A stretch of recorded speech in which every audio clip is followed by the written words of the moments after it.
The rain came down hard over the city that night, the kind of rain that soaked through fabric in minutes and left grown men shivering against brick walls just to stay upright. On the corner of a street lined with glass towers and polished marble entrances, a man sat with his back pressed against a cold concrete pillar. His coat was torn at the sleeve, his shoes were falling apart at the sole, and his face was hidden beneath a hood heavy with water. To anyone walking by, he was just another face the city had forgotten. One more shadow, easy to step around and even easier to ignore. What none of them knew, what none of them could have possibly imagined, was that the man sitting in that rain was worth more money than most of them would see in 10 lifetimes combined. His name was Nathaniel Calloway, and 7 days earlier, he had been standing in a boardroom on the 40th floor of the very building rising above him now, signing off on decisions that moved millions of dollars with a single stroke of a pen. He had built an empire from nothing,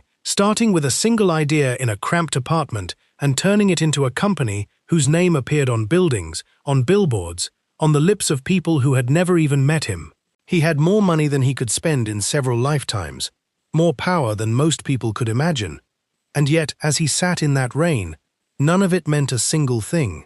Not $1 of his fortune could buy him a blanket. Not one contact in his phone, because he no longer carried one, could come to save him from the cold. He watched as a man in a tailored coat stepped out of a black car just feet away, moving quickly toward the entrance of the building, shielding himself from the rain with a leather briefcase held over his head. The man never once looked down. He stepped directly over Nathaniel's outstretched legs as though he were an obstacle on the sidewalk rather than a human being, disappearing through the revolving doors into the warm, lit lobby of the company Nathaniel himself had built from the ground up. The irony was almost too heavy to carry. The very walls that man was walking into existed because of decisions Nathaniel had made years ago, and yet in that moment, none of it granted him so much as a glance of recognition or the smallest gesture of decency. Nathaniel had made a decision 7 days earlier that would test everything he believed about the world he had built.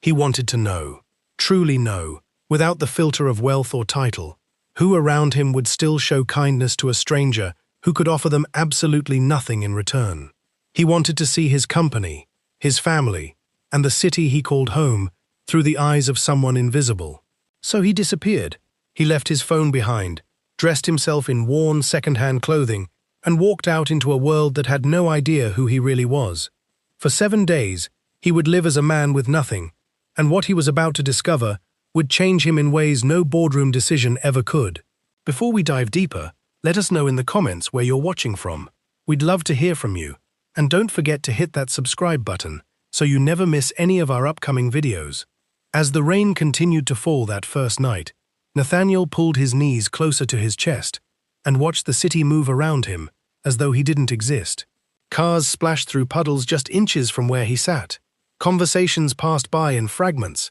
laughter drifting from restaurant doorways he used to walk into without a second thought. He thought about how easy it had been, just 7 days ago, to walk past people exactly like the man he had become. He thought about how quickly the world stopped seeing you the moment you stopped looking like you belonged in it. And somewhere beneath the exhaustion and the cold settling into his bones, a quiet realization began to take root, one that would follow him through every hour of the week ahead. He had built an empire worth billions, but in that rain, soaked through and unnoticed, he understood for the first time just how little any of it was truly worth. Sleep did not come easily that first night, not in any form he recognized. He drifted in and out of a shallow, uncomfortable half-rest, jolted awake every so often by the sound of footsteps too close, or the distant wail of a siren cutting through the wet air. Somewhere around 3 in the morning, he found himself staring up at the underside of a scaffold, water dripping steadily from a joint above him, and he began doing something he had not done in years. He began praying, quietly, without any real expectation that the words would matter to anyone but himself. He asked for nothing extravagant. He did not ask for warmth or comfort, or an end to the experiment he had chosen. He simply asked to see clearly, to understand what he needed to understand, before the 7 days were over. By the time the sun rose, weak and pale behind a grey sky, Nathaniel's body ached in places he had forgotten could ache. His knees were stiff from the cold concrete. His shoulders carried a tension that no amount of stretching seemed to ease. He caught his reflection once, in the window of a closed storefront, and barely recognized the man staring back at him, hollow-eyed, unshaven, a stranger wearing his own face.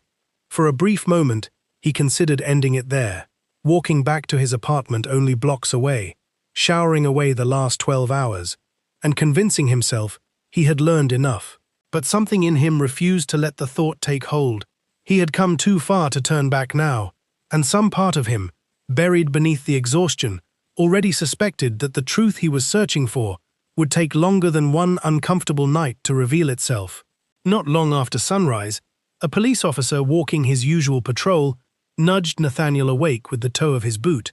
telling him flatly that he could not stay there once the foot traffic picked up, that the property owners had complained before about people sleeping along that stretch of sidewalk. Nathaniel gathered himself slowly, apologizing in a voice that sounded unfamiliar even to his own ears, and shuffled a block further down without argument, understanding instantly that in this new version of his life, there was no version of pushing back that would end well for him. He thought, briefly and bitterly, of the countless times he had walked past officers standing outside his own building, exchanging pleasant nods, never once considering what that same uniform might mean to someone with nothing to their name. By mid-morning, hunger had become impossible to ignore, a hollow, insistent ache that made concentrating on anything else nearly impossible. He tried a soup kitchen 2 blocks over, only to find a line already stretched around the corner, dozens of people standing quietly in the cold, patient in a way that spoke to how routine this particular wait had become for most of them. He took his place at the end of the line without complaint, listening to fragments of conversation around him, a woman explaining softly to her son why breakfast would have to wait a little longer, an older man humming quietly to himself as though the melody alone was enough to make the waiting bearable. Nathaniel stood among them for nearly 2 hours before finally receiving a modest paper tray of food, and he ate it slower than he had eaten anything in years, savoring it in a way that had nothing to do with taste and everything to do with gratitude. The questions that would define the next 7 days were simple ones, the kind that rarely got asked by people who never had to wonder about their next meal or their next place to sleep. Who around him would treat a stranger with dignity when there was nothing to be gained from it? Who would look past torn clothes and a tired face and still choose decency? And most importantly, what would happen inside the walls of his own company and inside the hearts of the people closest to him once they believed he was truly gone? Nathaniel did not know yet how deeply those answers would wound him, nor how completely they would reshape the rest of his life once the 7 days finally came to an end. Nathaniel Calloway had not always known comfort. Long before his name appeared on the side of a 40-story building, he had grown up in a small apartment above a hardware store, the son of a mother who worked double shifts and a father who left before Nathaniel was old enough to remember his face. His mother had raised him on very little, teaching him early that character was the one thing poverty could never take away from a person, no matter how hard it tried. He remembered watching her come home some nights too tired to eat, and still finding the energy to check his homework by lamplight, insisting that her exhaustion was not his burden to carry. Those years shaped something quiet and stubborn in him, a refusal to accept the life he had been handed, long before he ever understood what ambition truly meant. He built his first company out of a spare room, with nothing but a second-hand computer and a stubborn refusal to accept the life he had been handed. Every dollar he earned in those early years felt personal, tied to sleepless nights and meals he skipped, so he could make payroll for the 3 employees who believed in him before anyone else did. Among those first 3 employees was a young man named Douglas Ferris, sharp, hungry, and just as willing as Nathaniel to sleep on an office floor if it meant the company survived another month. The 2 of them built something together in those years that felt closer than friendship, closer even than family in some ways,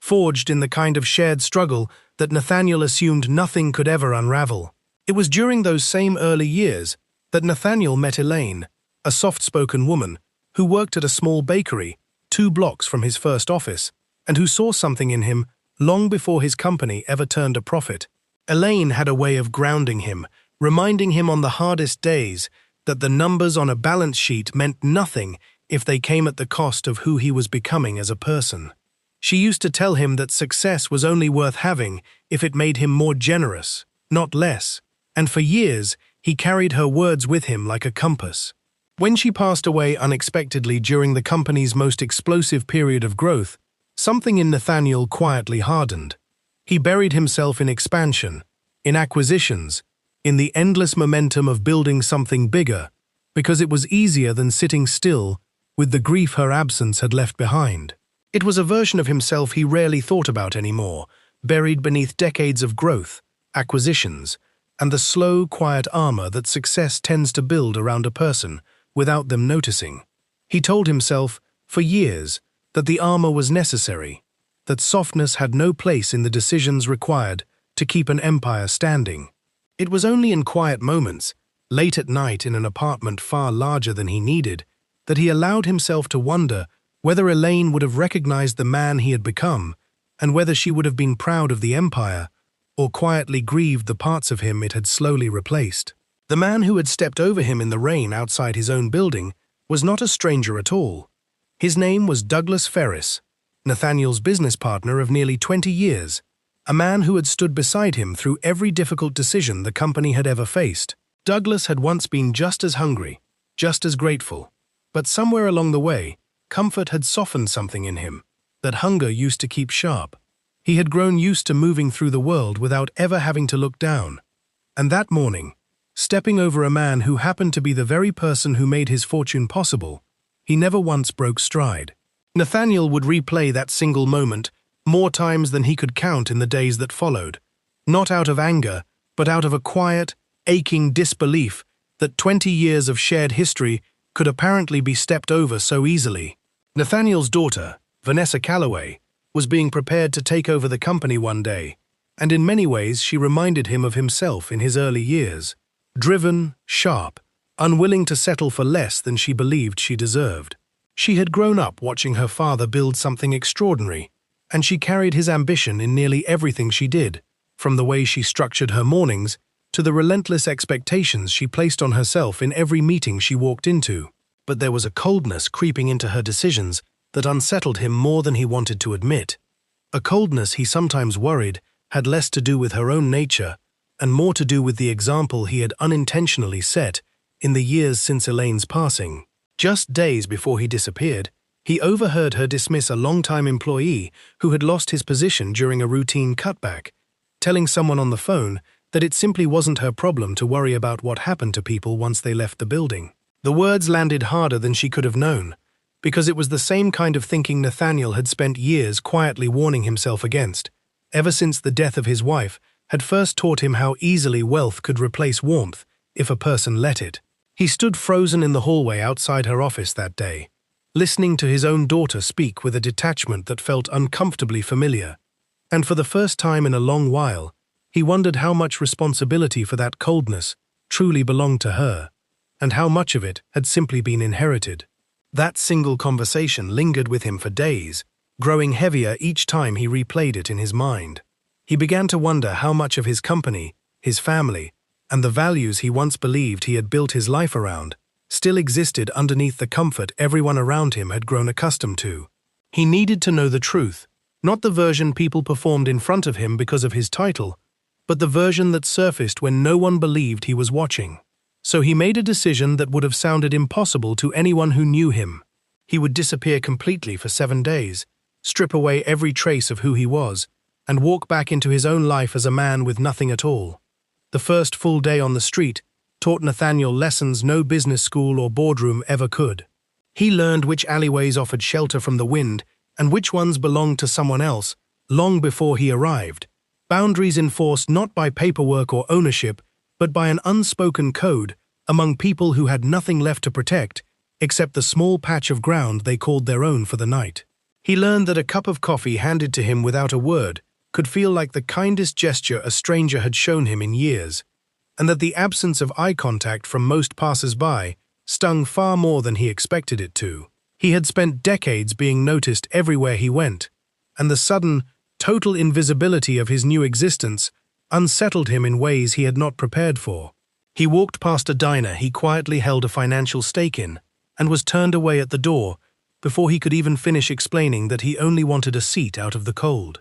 The woman behind the counter did not recognize the man who had once helped keep her employer's doors open, because there was nothing left in his appearance to recognize at all. He stood outside afterward for a long moment, staring through the fogged glass at the warm, lit booths inside, and felt something close to grief settle over him,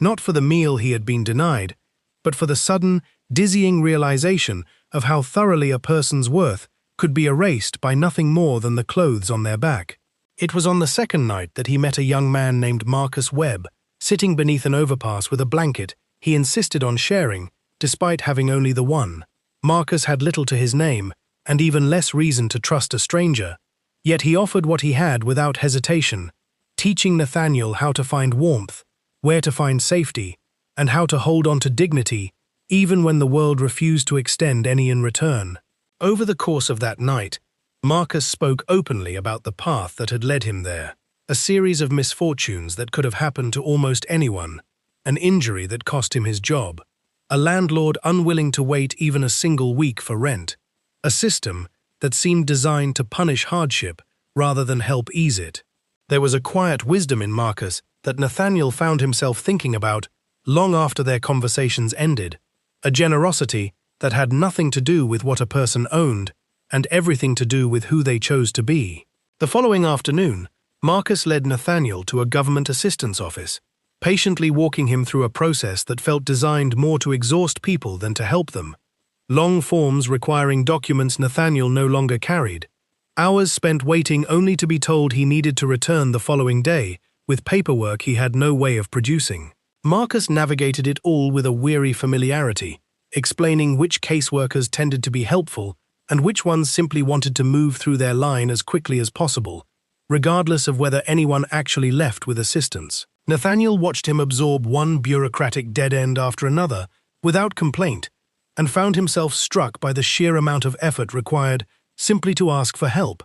effort that most people with comfortable lives never had to spend a single moment considering. That evening, as they sat together near the overpass once more, Marcus mentioned, almost in passing, that he had once had dreams of becoming a mechanic, that he used to spend hours as a teenager fixing up an old car with his uncle before everything in his life had slowly come undone. He spoke about it without bitterness, the way a person speaks about a version of themselves that still exists somewhere, quietly waiting. Nathaniel asked him, carefully, whether he still believed that version of his life was possible, and Marcus considered the question for a long moment before admitting that most days it felt further away than he wanted to admit,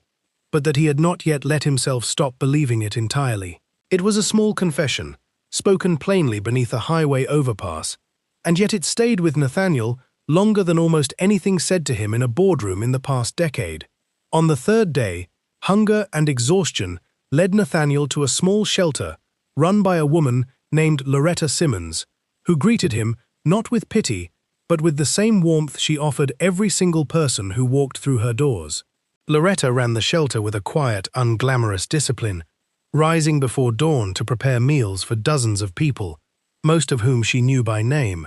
remembering small details about their lives that most of the world had long since stopped bothering to ask about. She fed him, spoke to him as an equal, and never once made him feel smaller for needing help. There was something in the steadiness of her kindness that reminded Nathaniel of a version of the world he had almost forgotten existed, one where a person's worth was never measured by what they could offer in return. He found himself returning to the shelter each day that followed, not only for the meals but for the conversations with Loretta, who spoke plainly about her own life without ever asking for sympathy in return. She had lost her husband years earlier, and rather than retreating into her grief the way Nathaniel had, she had poured herself into caring for people who had even less than she did,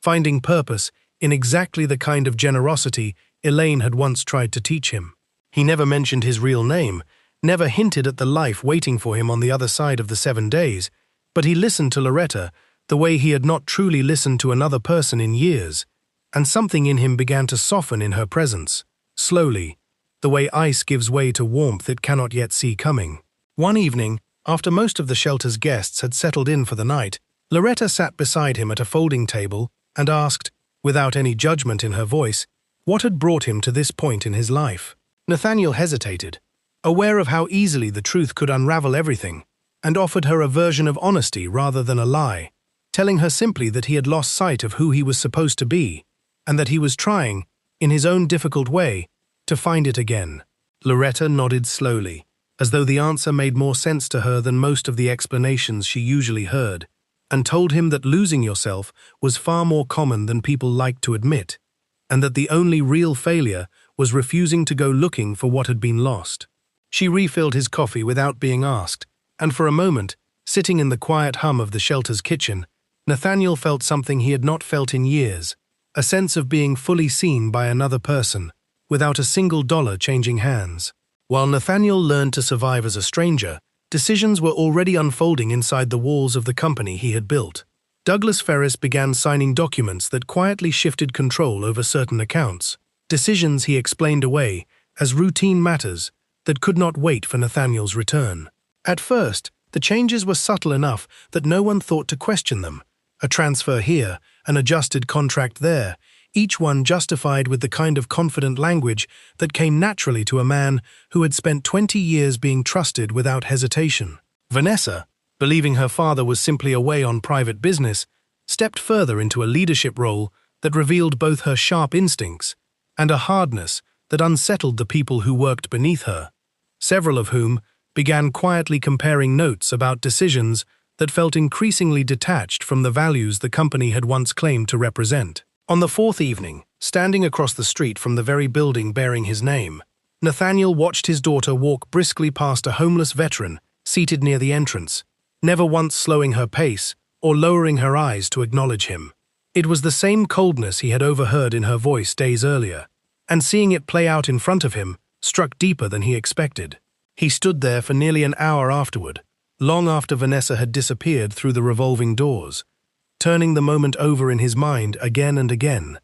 wondering how many times he himself had walked past someone in exactly the same way during the years he told himself he was simply too busy to notice. As the days wore on, the company's internal irregularities grew harder to explain away as routine. A junior accountant named Kelly Dawson noticed discrepancies in a set of transfers tied to an offshore account, small inconsistencies that on their own might have meant nothing, but together formed a pattern too deliberate to be accidental. She spent several late nights cross-referencing figures long after her colleagues had gone home, unwilling to raise an alarm she could not yet fully justify, aware of how quickly a junior employee's concerns could be dismissed inside a company as large as Calloway's had become. When she finally felt confident enough in what she had found, she quietly brought her concerns to Nathaniel's longtime attorney, Harold Bates,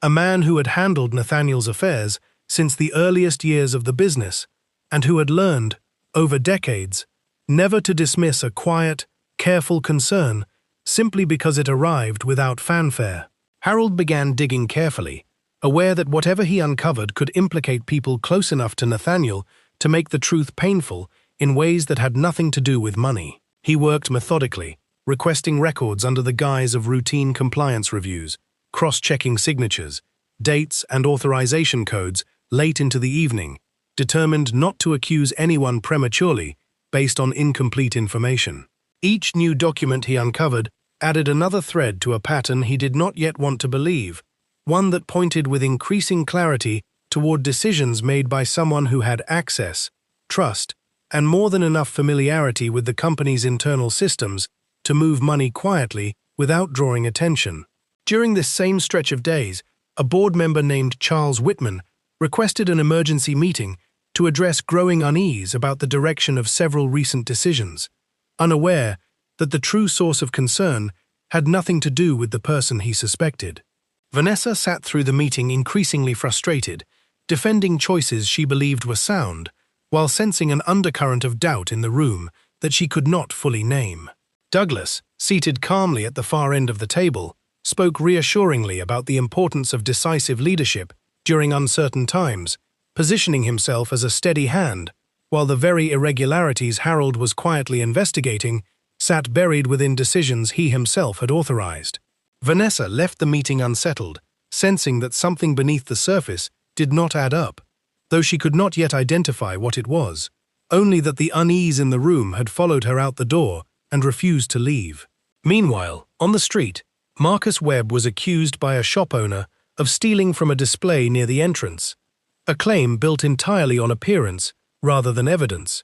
the kind of accusation that seemed to follow certain people regardless of what they had or had not actually done. Nathaniel, still unrecognized, stepped forward to vouch for him, drawing sharp, suspicious looks from a stranger who had no idea he was defending a man capable of buying the entire block outright. The shop owner threatened to call the police, and for a tense several minutes, Nathaniel found himself pleading on behalf of another human being with a desperation he had never once had to summon in his entire adult life, keenly aware that his word, stripped of title and wealth, carried almost no weight at all in that moment. It was resolved eventually, quietly, without police involvement, but the encounter left Nathaniel shaken in a way few boardroom conflicts ever had. For a brief period, suspicion inside the company began quietly circling Vanessa, given how deeply involved she had become in daily operations during her father's absence. Several board members, uneasy about the pace of certain decisions, began raising private concerns about her judgment, wondering aloud whether ambition had finally outpaced experience. It seemed almost certain to those watching closely that her decisions, made under pressure and without her father's guidance, had simply gone further than they should have. Vanessa herself grew increasingly defensive under the scrutiny, unaware that the true source of the company's troubles had nothing to do with her at all, and unaware that her father, watching from a distance he could never have imagined occupying, was quietly beginning to worry for her in ways he had not allowed himself to in years. But as Harold continued tracing the transfers, the truth pointed in a different direction entirely, back toward Douglas Ferris, the man Nathaniel had trusted since the very beginning of his career. The evidence, once fully assembled, painted a picture far more damning than a single questionable decision. Douglas had been slowly redirecting portions of company revenue into accounts connected to a private venture he had quietly established years earlier, one designed to benefit almost exclusively himself and members of his own family, disguised carefully enough within legitimate business activity to avoid drawing attention during ordinary review. Harold sat with the completed findings for nearly a full day before deciding how to proceed, understanding fully the weight of what he was about to bring to light and the damage it would cause to a friendship that had defined much of Nathaniel's adult life. By the sixth day, exhaustion and the accumulated toll of exposure caught up with Nathaniel all at once. Days of insufficient food, disrupted sleep, and constant physical strain had worn down a body unaccustomed to any of it, and during a routine visit to the shelter, he collapsed near the entrance without warning, his legs simply giving out beneath him as his vision blurred and the world tilted sideways. Loretta was the first to reach him, calling for help immediately, her voice sharp with a fear that startled even her, surprised by how quickly her concern for this particular stranger had outpaced her usual composure. He was rushed to the nearest hospital, arriving without identification, listed only as an unknown man found unresponsive on the street, his real name and everything it represented completely unknown to the medical staff working urgently to stabilize him. The hospital moved through the familiar rhythms of an unidentified admission, running tests, monitoring vital signs, attempting to determine what had caused the collapse, while Nathaniel drifted in and out of consciousness, caught somewhere between the exhaustion of the past 6 days and a growing awareness that his carefully constructed anonymity might finally be slipping away from him. It was a nurse, reviewing his admission photograph, taken as a matter of routine procedure, who first noticed the resemblance to a man she had seen years earlier in a business magazine left in the waiting room, a resemblance she almost dismissed until something in the eyes convinced her to look closer. She brought the photograph to a supervisor, who compared it carefully against older public images, and within a short time, hospital staff quietly began making calls that would upend everything. Vanessa received the call late in the evening, a hospital representative explaining cautiously that they believed they might have located her father, admitted days earlier under unclear circumstances. She arrived at the hospital still in the clothes she had worn to a board meeting hours earlier, her mind refusing fully to accept what she was being told, until she stood in the doorway of his room and saw him for herself. Nathaniel Calloway, unrecognizable beneath days of exhaustion, hunger, and cold, lay in a hospital bed, connected to monitors quietly tracking a body that had endured far more than she could have imagined. She stood frozen for a long moment, the sterile hum of the machines the only sound in the room, before the full weight of the truth reached her all at once, that the stranger she had walked past outside her own building days earlier had been her father the entire time. The moment she realized the truth, something inside her broke completely. She thought back to every small unkindness she had allowed herself to overlook in the name of ambition, every hurried decision made without pausing to consider the person standing in front of her, every moment of impatience she had justified as simply being efficient.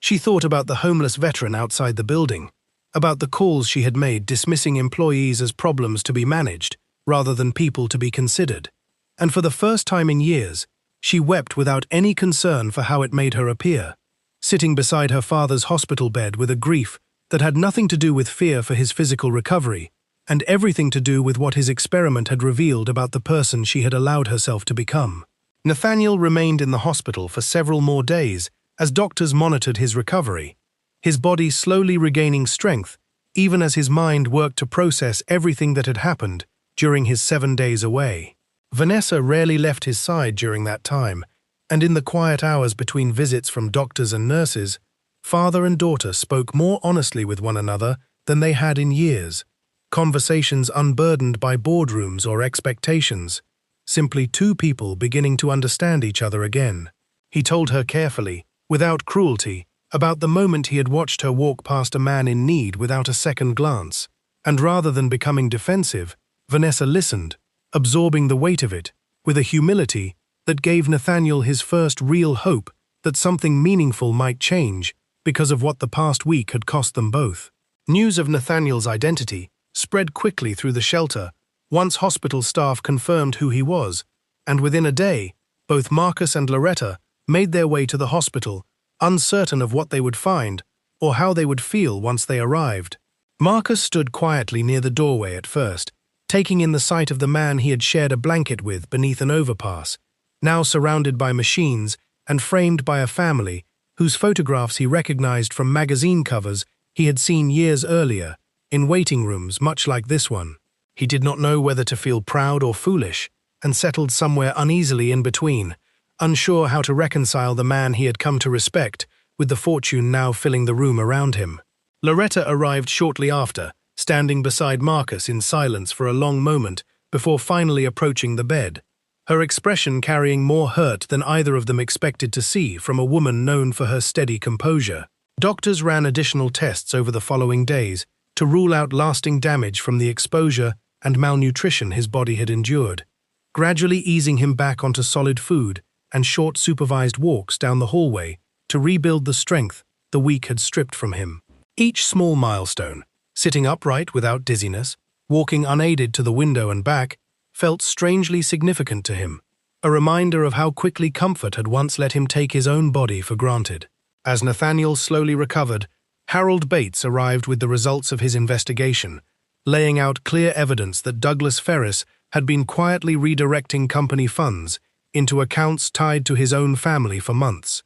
using Nathaniel's temporary absence as cover to accelerate what he had likely been planning for years. Harold walked through each document methodically, careful not to overstate conclusions the evidence did not fully support.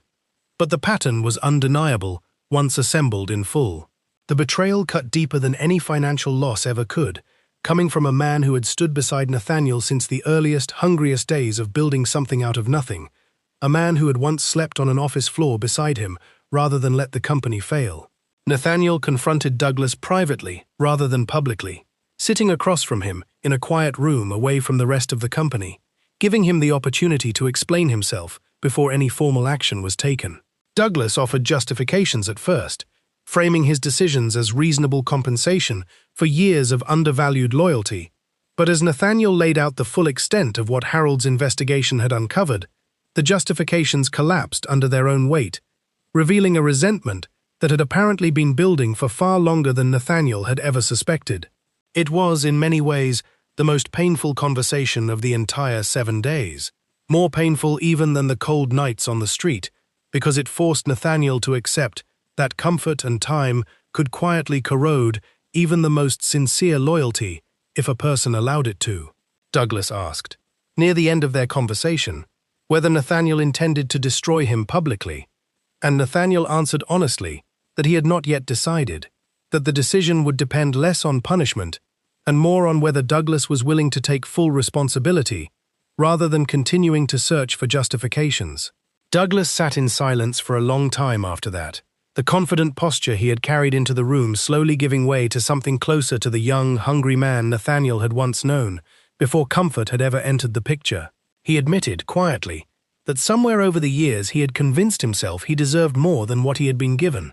that watching Nathaniel's fortune grow while his own contributions felt increasingly invisible had curdled into a resentment he had never once said aloud until that moment. It did not excuse what he had done, and Nathaniel made that clear without raising his voice, but it gave him a fuller, sadder picture of exactly how far a person could drift from themselves without ever noticing the distance. When Loretta Simmons learned who the quiet, grateful stranger she had fed and cared for truly was, her first reaction was not gratitude but hurt, feeling as though the trust she had extended so freely had been accepted under false pretenses, even if Nathaniel's intentions had never once been cruel. She avoided him for several days after his identity became public, needing time alone to sort through emotions she had not expected to feel so intensely over someone she had known for less than a week. It was not his wealth that troubled her, she realized eventually, but the vulnerability she believed she had truly seen in him, and the fear that perhaps none of it had been entirely genuine, that perhaps she had simply been another test rather than a real connection. In the weeks that followed, Douglas Ferris was removed from the company entirely, facing legal consequences for the funds he had diverted, his reputation collapsing under the weight of evidence he could no longer explain away. Nathaniel chose not to pursue public humiliation beyond what the truth itself already demanded, understanding that justice did not require cruelty to be complete, though he made no attempt to shield Douglas from the legitimate consequences of what he had done. Vanessa, forever changed by what she had witnessed, and by the quiet grief of nearly losing her father to the very indifference she had once practiced herself,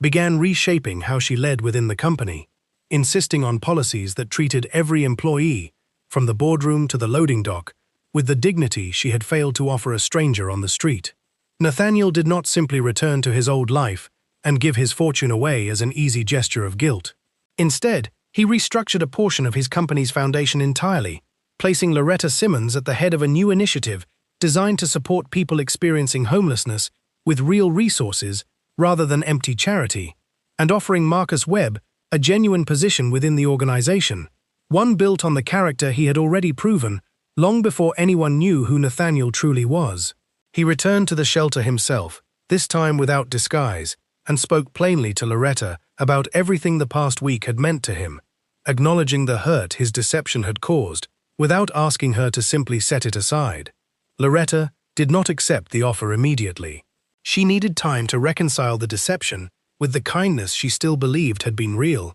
and when she finally did accept, it came only after Nathaniel had shown, through months of consistent action rather than a single grand gesture, that his gratitude was genuine and lasting. She watched him show up repeatedly, quietly, without cameras or announcements, helping in ways that required no recognition at all, and slowly, the trust she had once extended so easily to a stranger returned, rebuilt this time on a foundation far sturdier than the first. Nearly a year after the 7 days that changed everything, the new foundation held a modest opening at a renovated building not far from the original shelter, a space designed to offer not just meals and beds, but job training, counseling, and a genuine path forward for the people who walked through its doors. There was no press conference, no ribbon cutting filled with cameras, only a quiet gathering of the people the foundation intended to serve, along with Loretta, now leading the effort with the same steady discipline she had always brought to her work,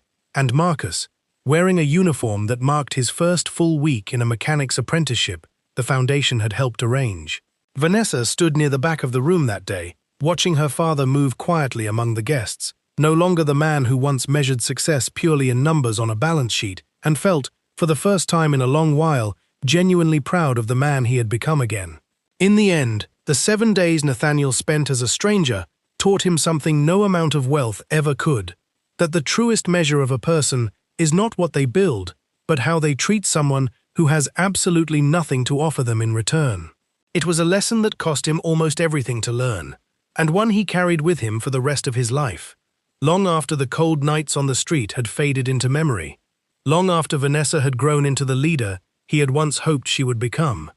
and long after Loretta's careful, hard-won trust had settled into something steady and real. Before we go, we want to know what you would have done in Nathaniel's position, and whether you believe the people around him deserved the second chances he offered. Let us know in the comments where you're watching from. We'd love to hear from you. And don't forget to hit that subscribe button so you never miss any of our upcoming videos.